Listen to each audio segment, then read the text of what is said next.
Hey there, it's me Eden. Welcome to Crossdressing Adventure Stories. Today I'm going to share with you cross-dressing adventure story called Dream Girl Feminized Me, Part 1. So, if you're new to the channel, then please consider subscribing and please support my work, and buy me a coffee worth $1 only. Support link in the pinned comment, thanks. As I walked down the street from the station, I wondered how I had got myself into this. Here I was, on a Saturday morning, heading off to the house of a girl I had fancied for ages, Anita. I should have been happy, and to a certain extent I was. But there was a catch. The reason I was going to her house wasn't for the moments of exquisite passion that I had fantasized about for 2 or 3 years. It was for something altogether more frightening. I had agreed that Anita could dress me as a girl. Dressing as a girl was not something I had ever really thought about. I had seen drag artists on TV, and I suppose more than once, some girl or other had brought it up in conversation.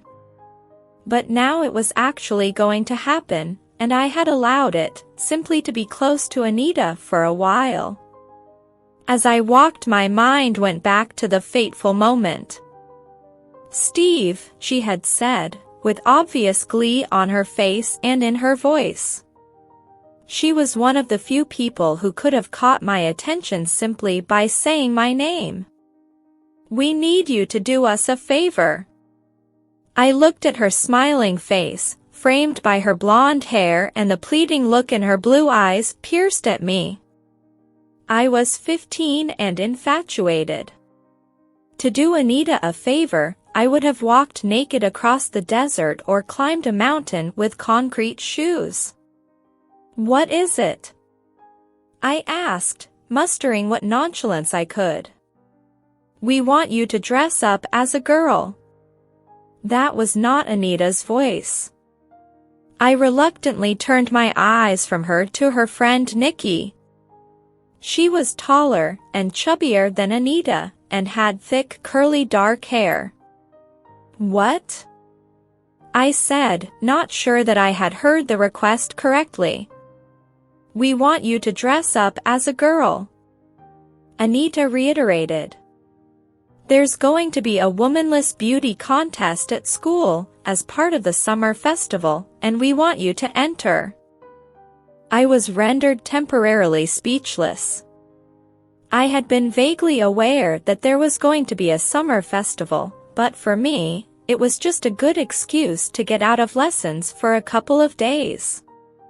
I was not one of those with a particular sense of school pride or spirit, and certainly hadn't considered entering anything. A womanless beauty contest? I spluttered, stalling for time. "What's that?" "It's like Miss World," Anita offered with considerable enthusiasm for the subject. "Yes," Nikki agreed. "Except that it's boys that go in for it, not girls." "Yes, in drag," Anita explained, still pinning me down with her electric blue eyes. I stared from one to the other, with 1,000 thoughts spinning through my head. Normally I couldn't have refused a request from Anita, but this was altogether different. If I said yes, I would be ribbed by my mates for weeks about wearing a skirt, or being a poof. Peer group status matters a lot at 15, and it was an outrageous request. But if I said no? What would Anita's response be? Would I lose forever the chance to go out with her, even though that chance seemed pretty remote at the best of times? My mind churned. Maybe there was a chance that if I did this, she would actually look more favorably on me. Was that possible? If I let her do this, which, judging from the excited and enthusiastic look on her face, would give her great pleasure, would that lead to me asking her out, and her actually saying yes? My mind was torn from its conflict by Anita pressing the point. "So what do you say?" she asked, still paralyzing me with her gaze. "Will you do it?" I was still at a loss for the best response. "I don't know," I muttered. "What does it involve?" Nikki decided to answer this one. "Nothing much. There's a sort of qualifying round in the morning, and if you get through that, then there's a sort of parade in the afternoon where they do the final judging." Well, I can't see myself getting through to that. I decided to offer. "Oh, you will," Anita interjected with obvious enthusiasm. "You could make quite a good-looking girl if you made the effort." I grimaced, while Nikki nodded enthusiastically in agreement. "So will you do it?" Anita continued. "We need to know now, because if you won't, we've still got time to ask someone else." "Yeah," observed Nikki. "Lots of other boys are going in for it, so you won't be alone." "Who?" I asked, my peer group status radar suddenly switched on. If the other contestants were a load of nerds or weeds, then I was pretty sure I didn't want to be associated with this. "John Ryder for one," Nikki offered. John was neither a nerd nor a weed. He was part of the rugby team. "Sue Freeman's going to dress him up," she told us this morning. "So are you going to do it then?" Anita pressed the point. "We decided to ask you first because we thought you'd be up for it." "Yeah," agreed Nikki. "And we thought you'd be good at it too. You're not too tall, and you're quite good-looking." That made me jolt. Anita thought I was quite good-looking. The part of my brain that was seeing this as an opportunity to get closer to Anita began to assert itself. She obviously saw something in my face, and decided to press her advantage further. "We'd be ever so grateful if you did. Wouldn't we, Nikki?" "Yes." Both of the girls were smiling now, and staring at me intently, waiting for my answer. I briefly glanced at Nikki, and then returned my stare to Anita, the lovely Anita. "Well," I began. "I suppose I could." "You will." Anita squealed with delight. "Oh, Steve, that's wonderful." She moved over and hugged me gently for a second, while I stiffened. "But I don't want to look like an idiot," I added by way of a caveat. "What do you mean?" asked Nikki. "Well, I don't want to wear anything too outrageous. We may not have much choice about what you wear," Nikki explained. "There's a whole list of rules. I'm going to pick it up from the school office on the way home." "Well, what we thought," Anita said conspiratorially, "is that we ought to have some sort of dress rehearsal before the event." "Yeah," enthused Nikki. "A dress rehearsal?" I asked. "Yes.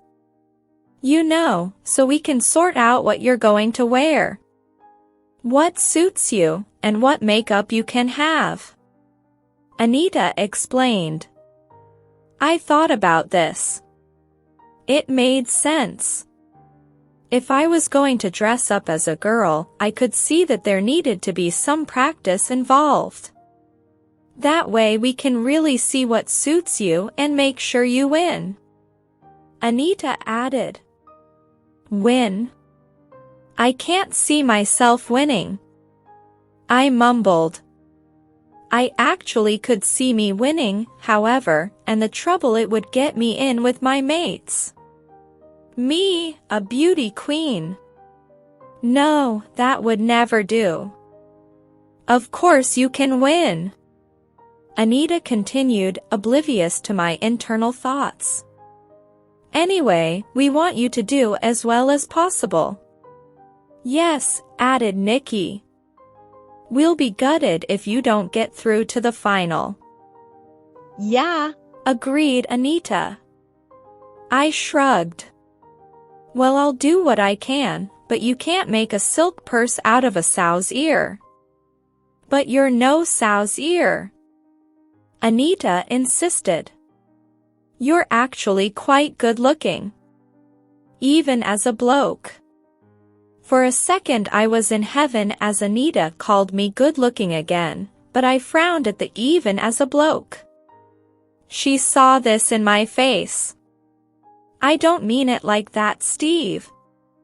It's supposed to be a compliment. Yeah, Nikki agreed, although I cared a good deal less for her opinion on this. So are you free on Saturday? Anita asked. Saturday? I suppose so. I replied. Oh goody, she exclaimed. Then that's when we'll do the dress rehearsal. You get around to my house for 10.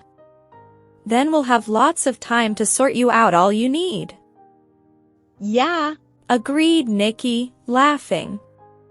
You leave it to me and Anita to sort things out, and everything will be fine.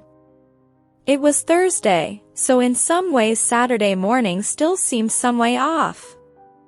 I consoled myself with the thought that I still had plenty of time to pull out of this, if it wasn't going the way I wanted. Do I have to bring anything? I asked.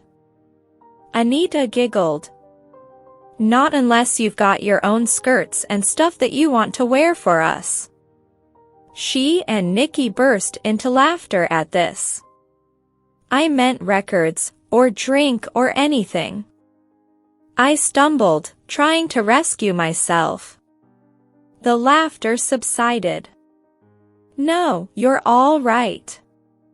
Anita responded. Leave everything to us. And with that we had parted. And that was nearly 2 days ago. Now I was walking along the streets of Anita's town, moving inexorably towards her house. The train timetable hadn't helped. They all got in at 20 past the hour, which meant I could either turn up ridiculously early, or be 20 minutes late. In the end I had opted for being early, but I was taking a bit of a circuitous route to Anita's house, so I didn't look too keen.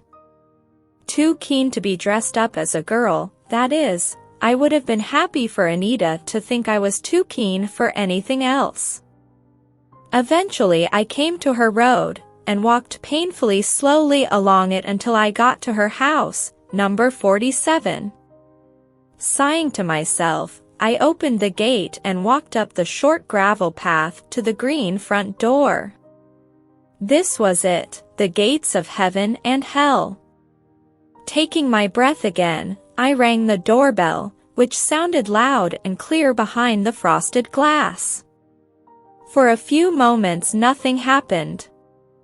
I was almost hoping that I had got the day wrong, or the house number. I looked at my watch. It was 25 to 10. Just as I was about to ring again, a figure distorted by the glass began to move towards the door. This was it, the day was about to begin. That's all for now. See you in the next video, till then take care. Oh yes, next part of this series will be published soon. So, please subscribe to my channel and please, support me worth $1 only. Link in the comment and description.